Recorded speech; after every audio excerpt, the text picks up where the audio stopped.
नमस्कार, प्रणाम बंधु। मेरा चैनल कैप्टन स्वपन मिश्रा में आपका स्वागत है। जय श्री राम, आदाब, सत श्री अकाल। मैंने पिछला वीडियो बनाया था शेख हसीना कि हसीना मान जाएगी, एक्स्ट्राडिशन ट्रीटी, उनको फांसी का सज़ा हो चुकी है। लेकिन उससे हम आगे बढ़ते हैं। पार्लियामेंट का सेशन 2 दिन हो गया है, 2 दिन टोटली वॉश आउट हुआ है और आज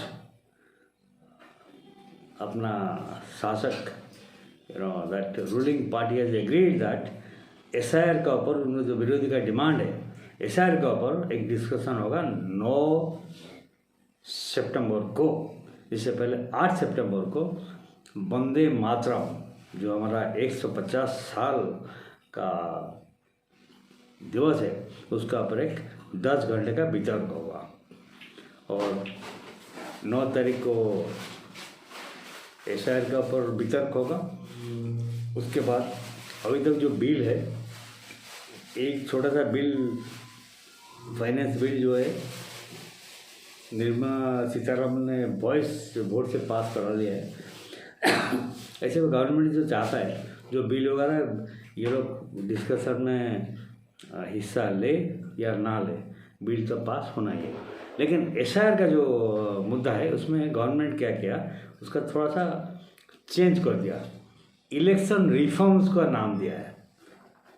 उसका जो वितर्क जो होगा, वितर्क जो होगा उसका ऊपर इलेक्शन, उसका नाम है इलेक्शन रिफॉर्म्स। एसआईआर का ऊपर इलेक्शन रिफॉर्म्स, लेकिन घूम फिर के वो एसआईआर का ऊपर ये वितर्क होगा। 1 दिन का टाइम है, लेकिन अगर चला तो 2 दिन के लिए आएगा। इसमें देखना है एक्चुअली मज़ा है कि एक्चुअली मैं क्या चाहता हूँ कि जब पार्लियामेंट में डिबेट होता है ना, तो दोनों पार्टी ऑपोजिशन से भी है और रूलिंग पार्टी से, उनमें महान महान अच्छे वक्ते हैं, बहुत अच्छे। जैसे कि आरजेडी के लोग, मनोज झा को छोटा ये है, उनका जो जब ये खड़ा होता है ना, लोग मंत्र मुग्ध होकर सुनते हैं। मनोज झा विपक्ष है। मोहा मोइत्रा बहुत अच्छे बोलते हैं। संबित पात्रा, निशिकांत दुबे, ये लोग बहुत अच्छे बोलते हैं। तो पब्लिक एक्चुअली डिबेट देखना चाहता है, तर्क वितर्क देखना चाहता है। लेकिन ये हल्ला गुल्ला बंद करो, एसआईआर पोडियम में जाके ये करके करो और गवर्नमेंट एक बिल विदाउट ये में पास करा लगा, ये अपना देश की जनता नहीं चाहता है। वो चाहता है एक बिल अगर पास होता है उसके बारे में पूरी पुंखानुपुंख बाप से वितर्क हो। इसमें नॉलेज का पता चलता है, किसका पास कितना ज्ञान है ये पता चलता है। लेकिन अनफॉर्चुनेटली 2 दिन का टाइम वेस्ट हो गया। लेकिन इंसिडेंटली क्या हुआ कि इसके बीच में जॉर्जिया का एक पार्लियामेंट्री कमेटी जो इंडिया विजिट कर रहे थे, उन्होंने विजिटर गैलरी में बैठा हुआ था। तो इस टाइम पर जब ये लोग जाके पोडियम में जाके एसआईआर करो, ये करो कर रहे थे ना, वो हालांकि उनको लैंग्वेज समझ में नहीं आता, लेकिन वो सोच रहे थे कि चला एक हम तो आए थे कि इंडिया एक बहुत बड़ा डेमोक्रेसी है, इसके बारे में कुछ ज्ञान लेंगे ताकि हमारा देश में वो डेमोक्रेसी इम्प्लीमेंट करेंगे। लेकिन ये देख के वो भी सोच रहे चला क्या हो रहा है, हालांकि लैंग्वेज उनको समझ में नहीं आ रहा। लेकिन ये एक रॉन्ग मैसेज गया। दूसरी बात है, कल हमारा रशिया का जो प्रेसिडेंट पुतिन साहब कल इंडिया आ रहे, इसलिए गवर्नमेंट नहीं चाहता है कि कोई विपक्ष ऐसे कुछ काम करे जाकि इंडिया का छवि बाहर खराब हो। इसलिए उन्होंने बोल दिया ठीक है 9 तारीख को एसआईआर पे वितर्क करेंगे, क्योंकि पुतिन इधर है और डिस्कशन चल रहा है। उस टाइम पर ये हल्ला गुल्ला, ये जो क्या बोलते हैं, जो क्या बोर्ड छोड़ गद्दी छोड़ वगैरह करेंगे, it will go a wrong message to the international community. तो उन्होंने बोला ठीक है, शहर का पर बोलते हैं तो इलेक्शन रिफॉर्म का नाम पे उसका पर डिस्कशन कर लेंगे। वैसे भी वन नेशन वन इलेक्शन का जो बिल है, जो एक कमेटी बैठा था रामनाथ कोविंद का ये में, उन्होंने अपनी रिपोर्ट दे चुके हैं और उसका पर शायद कुछ वितर्क इस ये में हो।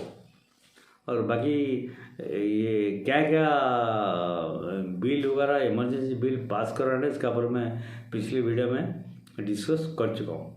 लेट्स सी दैट पुतिन साहब आएंगे तो what is the importance implication, उसके बाद हम थोड़ा आगे जाएंगे। पुतिन साहब बेसिकली आ रहे हैं, मतलब पुतिन और मोदी तो मिलते रहते हैं। लास्ट टाइम एससीओ में 3-4 महीने पहले चाइना में मिले थे, कार में 1 घंटे का बात हुई, लेकिन वो बातचीत जो पर्सनल बातचीत थी उसमें कोई मतलब नहीं लगता है।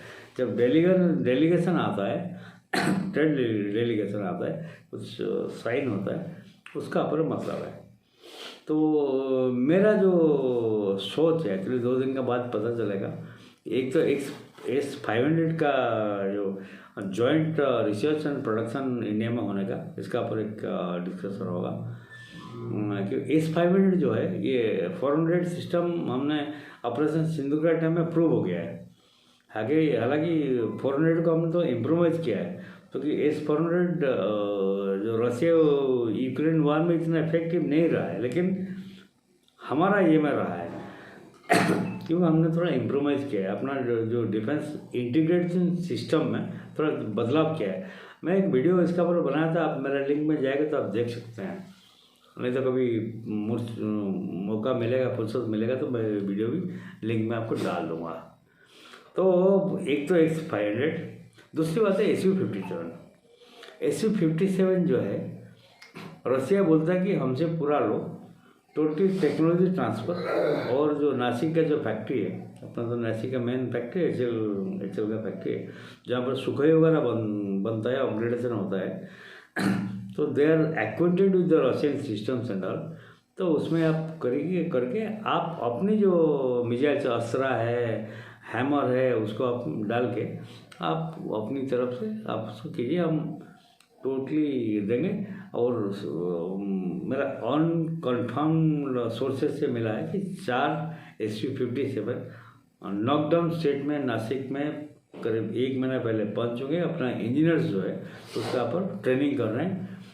अब दैट असेंबली करना है और ये करना है, डिसमेंटल करना है, फिर जोड़ना है, ये करना, वो कर रहे हैं। और हमारा जो पायलट्स है वो जाके रशिया से ऑलरेडी ट्रेनिंग ले चुके हैं। अभी जो न्यूज़ है, actually I am not sure, actually I can confirm that कि India wants to buy 60 Rafales only. और 60 राफेल को बाय करने का तो एक कंट्री जो है एक अपना सिस्टम, जो लॉजिस्टिक सिस्टम वगैरह जो है वो एक जगह पे शिफ्ट नहीं कर सकता है, क्योंकि इंडिया बोलता है कि नहीं, हमारा जो आमका प्रोजेक्ट है उसको स्टॉप गैप करना है। क्योंकि मिग अपना जो तेजस है, MiG-21 तो आउट हो गया, जो तेजस है वो इतना अच्छा इफेक्टिवली काम नहीं कर रहा है। स्पेशली तेजस MK1 MK2 पे पर काम चल रहा है, लेकिन काफ़ी पीछे चल रहा है इन्फ्लुएंस जो,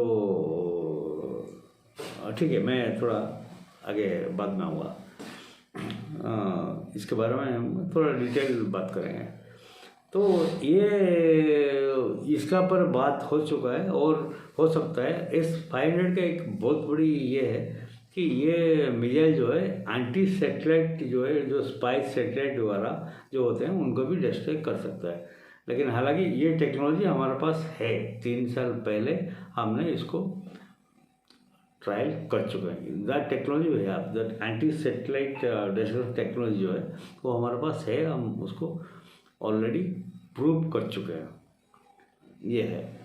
तो देखते हैं। और बाकी जो तेल का बात है, ये अमेरिका ने उनका जो मेन 2 कंपनी, एक तो रोसनेट है और दूसरा कंपनी नाम मैं भूल गया, उसका पर सैंक्शन लगा दिया है, कोई उसे तेल खरीद नहीं सकता। लेकिन उसके बाद भी ये अक्टूबर में हमारा तेल का जो परचेज है US से, रशिया से बहुत ज़्यादा बढ़ा है। हाँ, इसमें प्रॉब्लम है कि हमारे जो दो मेन परचेजर, एक तो रिलायंस है अंबानी वाले और एक नियारा जो है उसका पुराना नाम जो है एसआर ऑयल था। तो नियारा जो है उसका जो कंपनी का 49% करीब जो शेयर्स है वो रशिया का रोस्नोल्ड का पास है, जिसका पर अमेरिका ने सैंक्शन लगा हुआ है। इसके लिए थोड़ा अड़चन है, लेकिन वो अड़चन भी ये दूर कर लेंगे। वो अमेरिका को ये जो बोलता है तेल मत कर दो, ये करो, सैंक्शन, इसमें इंडिया बोलता है ठेंगा, ऐसे ऐसे अंगुली लगाता है। यहाँ पर कुछ मूर्ख कोंगी लोग बचे ना, ये जो मूर्ख कोंगी, ये कर दिया, वो कर दिया, ये कर दिया, इसमें कुछ नहीं। मोदी बोलता है ये ले पकड़, ये है ठेंगा, मेरे बात मानते हो आ जाओ, नहीं तो बाहर में जाओ। मोदी का तो सिंपल लॉजिक है, मैं जो बोलता हूँ वही मानो, नहीं तो जाओ बाहर में।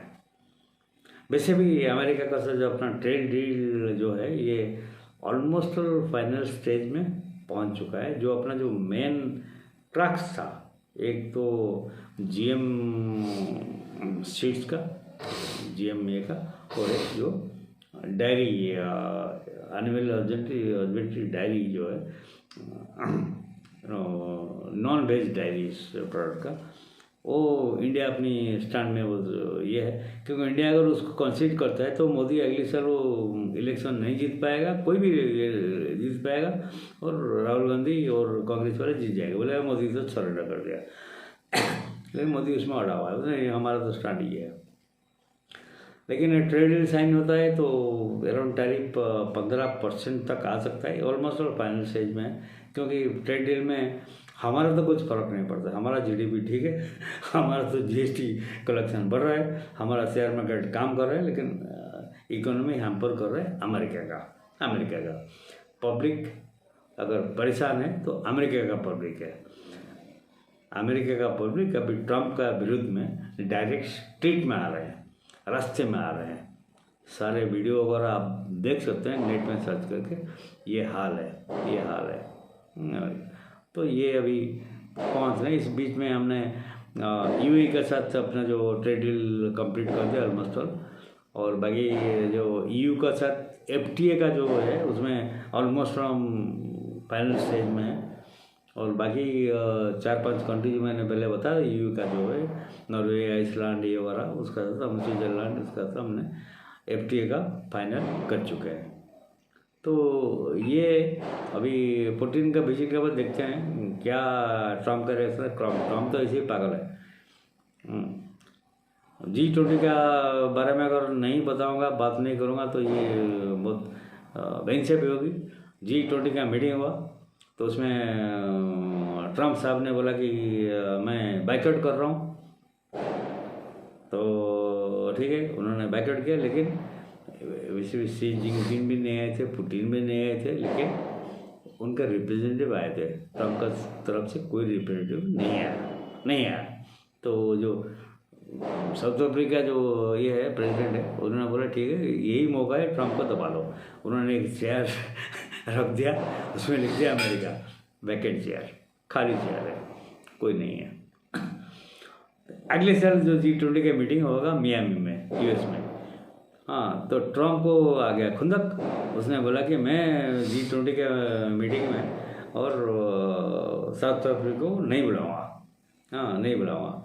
क्योंकि ये जो एक बैटन ट्रांसफ़र होता है, बैटन मीन्स जो अगली जो प्रेसिडेंटशिप लेगा ना, उसको पिछला वाला जो उसको एक बैटन देता है। तो जब ट्रम्प या उनकी तरफ से कोई डेलीगेट नहीं था तो बैटन किसको देंगे।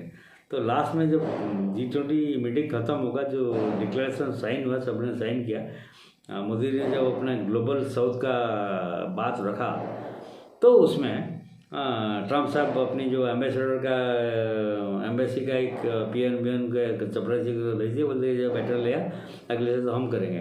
तो साउथ अफ्रीका मना करता, बोलते नहीं हम PN चपरासी को नहीं देते, कोई प्रॉपर डेलीगेट आएगा तो उसको हम हैंडल करेंगे। ट्रम्प साहब बढ़ गए, बोले कि हम अगले साल मियामी में हम करेंगे, विदाउट बैटन में करेंगे और साउथ अफ्रीका को नहीं बुलाएंगे। तो ये है G20 का कहानी। और थोड़ी बहुत और थोड़ा बात कर लेते हैं। अभी टाइम कितना हुआ, या 14 मिनट हुआ है, और 5-7 मिनट और बात हम कर सकते हैं। अभी हमारा जो मेजर प्रॉब्लम है, हम स्पेस क्राफ्ट बना लें, इसरो हो गया, अब तो प्राइवेट वाले में आ गए। 2 यंग एंटरप्रेन्योर IIT कानपुर वाले हैं, उन्होंने 2022 में एक स्टार्टअप शुरू किया और 3 साल में उन्होंने एक रॉकेट विक्रांत, ये रॉकेट स्पेस को जाने के लिए रेडी कर दिया। प्राइवेट, जब मोदी जी ने बोला कि स्पेस भी प्राइवेटाइज कर देते हैं, तो जब इतना होता है आजकल यंग जो बच्चे लोग हैं ना, जो IIT पास करते हैं, एंट्री में उन्होंने इसरो में किया है, तो बहुत ही स्मार्ट है, बहुत ही स्मार्ट है। ये ट्रम्प बम ये सब ये उनको पता नहीं चल रहा है, ये जो बहुत स्मार्ट है, इंडिया में बहुत स्मार्ट है। वो लोग अभी वो को अमेरिका को नहीं जानते, बोलते कि यहाँ पर इंडिया में इतना मौका मिल रहा है। हाँ, साला प्राइवेट अमेरिका में नासा के बाद एक प्राइवेट जो एलन मस्क क्या है, और यहाँ पर तो छोटे छोटे बच्चों ने कर लिया, प्राइवेट एरोस्पेस इंडस्ट्री कर लिया है हैदराबाद में। तो इसलिए अभी इंडिया जिस तरह से प्रोग्रेस कर रहा है, तो इसमें हमको कोई डर का बात नहीं है। rather we are having the upper hand in all the stages। हमारा हाथ हमेशा ऊपर है, ऐसे ताकत है हमारे पास। अभी देखिए, अभी ये सेशन में ये लाएंगे एटॉमिक एनर्जी बिल। वो क्या होता है मीन्स न्यूक्लियर बिल जो है उसको हम प्राइवेटाइज कर देंगे। क्या होता है, हमको छोटा न्यूक्लियर रिएक्टर्स की ज़रूरत है, जो यूरेनियम में चलता है, नहीं तो प्लूटोनियम में चलता है। हमारा प्लूटोनियम के भंडार है। अभी यूरेनियम से प्लूटोनियम का ये मैं यूरेनियम में से कैसे कन्वर्ट होता है उसका बारे में एक सेपरेट, ये साइंस वाला, इसके लिए मैं सेपरेट वीडियो बनाऊंगा। फिर हैवी वाटर क्या होता है, कैसे होता है, लास्ट में क्या होता है, इसके लिए एक सेपरेट वीडियो को बनाऊंगा मैं टेक्नोलॉजी के ऊपर। जब प्राइम मिनिस्टर गए थे, AI समिट हुआ था फ्रांस में, जॉइंट समिट, उसके बाद G7 में गए थे। उस टाइम फ्रांस से बोला था हमने कुछ न्यूक्लियर रिएक्टर, छोटा न्यूक्लियर रिएक्टर आपको देंगे। अभी आपको देखें दिल्ली का जो पोल्यूशन लेवल है, एनवायरनमेंट के लिए सारा दुनिया परेशान है एक्चुअली। कैसे हमारा जो धरती माता को बचाया जाए एनवायरनमेंट का पर। तो हम ये फॉसिल फ्यूल कोयला डालो और तेल डालो और ये पेट्रोल में हम नहीं चल सकते। हमको अल्टरनेटिव सोलर है, विंड है और न्यूक्लियर है, वो एनर्जी का सोर्सिंग करना पड़ेगा। तो फ्रांस बोला था कि हमने कुछ न्यूक्लियर रिएक्टर देंगे, लेकिन इंडिया का जो अपना जो IIT खड़गपुर, IIT मद्रास है, कानपुर, उन्होंने अपनी खुद का thorium based nuclear reactor, thorium and plutonium nuclear reactor बना लिया है। अभी दैट्स वाई ये पार्लियामेंट में बोले कि प्राइवेट सेक्टर, जैसे अदानी जो है, वो जनरली अदानी का क्या बिजनेस है, एक port infrastructure, airports and power में ग्रीन हाइड्रोजन व सोलर एनर्जी, उसका यही सेक्टर है। हाँ, वो बाकी रिटेल जैसे रिलायंस वाला जो रिलायंस रिटेल करके चाय बेचते हैं और समोसा बेचते हैं, ऐसा नहीं है। अदानी अपनी तरीके से जाता है, तो अदानी में भी गुड बैक फॉर दिस। तो ये एक बड़ी कदम है जिसमें हमारा जो आपको पता होगा जो 2005 में जो ओस्लो में एक फ्रांस में एक एग्रीमेंट हुआ था, न्यूक्लियर दैट एनवायरनमेंट का जो कार्बन एमिशन को रिड्यूस करने के लिए इंडिया भी प्रॉमिस किया था कि बाई 2030 और 31 will reduce that much, and उसकी तरफ हम तेजी से बढ़ रहे हैं, and we are meeting our international commitments. तो ये एक बहुत बड़ा चेंज आएगा। बाकी जो है बिल्स हो रहा है। और इस बीच में और एक बड़ी चीज़ है कि हमारा जो इंजन, एयरक्राफ्ट इंजन जो बनता है ना, ये हमारे पास अभी तक वो विद्या नहीं हो पाया। हमने कावेरी इंजन के ऊपर ट्राई किया, 35 साल हो गया, that weight to thrust ratio जो अभी तक वो मेंटेन नहीं कर पा रहे हैं, इसलिए हम इंजन के लिए ये अभी देखते हैं कि इंजन के लिए हम विदेश से निर्भर है। लेकिन कौन कौन इंजन बनाते हैं, इंजन कौन कौन बनाते हैं? एक फ्रांस का एक कंपनी सैफ्रन जो डैसल्ट को इंजन सप्लाई करता है, ठीक है। जो भी अमेरिका का दो है, एक जी और एक बोइंग हम वहाँ से लाते हैं। जैसे कि हमारा ट्रांसपोर्ट एयरक्राफ्ट हमने खुद एयरफोर्स के लिए बनाया है, बोइंग इंजन से बनाया है। और जो अपना P-80 ओरियन और जो सर्वेलेंस एयरक्राफ्ट वगैरह हम वो वहाँ से अमेरिका से लेते हैं, दो है। बाकी एक ब्रिटिश का रोल्स रॉयस, वो भी ट्रांसपोर्ट एयरक्राफ्ट के लिए इंजन बनाता है। लेकिन जो है फाइटर एयरक्राफ्ट के जो इंजन बनाते हैं, फ्रांस का सैफ्रन, ये अमेरिका का जी और रशिया, उसके बाद चाइना। हालांकि चाइना रिवर्स इंजीनियरिंग करके इंजन बनाता है। तो आइदर हाँ, हमारे पास रशिया का सुखोई है और सब कुछ है, राफेल है, हम रिवर्स इंजीनियरिंग करके बना सकते हैं इंजन। लेकिन चाइना के माफिक हम बदनाम हो जाएंगे। एक्चुअली ये it will be bad trade practice. अगर हम एग्रीमेंट होता है, उन्होंने हमको टेक्नोलॉजी ट्रांसफ़र करते हैं, इंजन बनाने का सीक्रेट हमको देते हैं, फिर हम आगे बढ़ेंगे। और बस 21-22 मिनट हो गया, मैं यहाँ पर वीडियो का दूँगा। एक्चुअली मैं सोच रहा जो कुछ मिसाइल के बारे में बात करने के लिए, by the way, Safran has agreed that in Hyderabad, they will be producing the engines, managing the engines, and also Hammer missiles with their Indian counterpart. Even Tata वगैरह ये जो जब प्राइवेट सेक्टर खोल दिए हैं, Tata, L&T, even Adani also defence, उसने भी एक अदानी डिफेंस कर दिया, वो लोग आ रहे हैं। हाँ, कुछ ना कुछ आगे बढ़ेगा।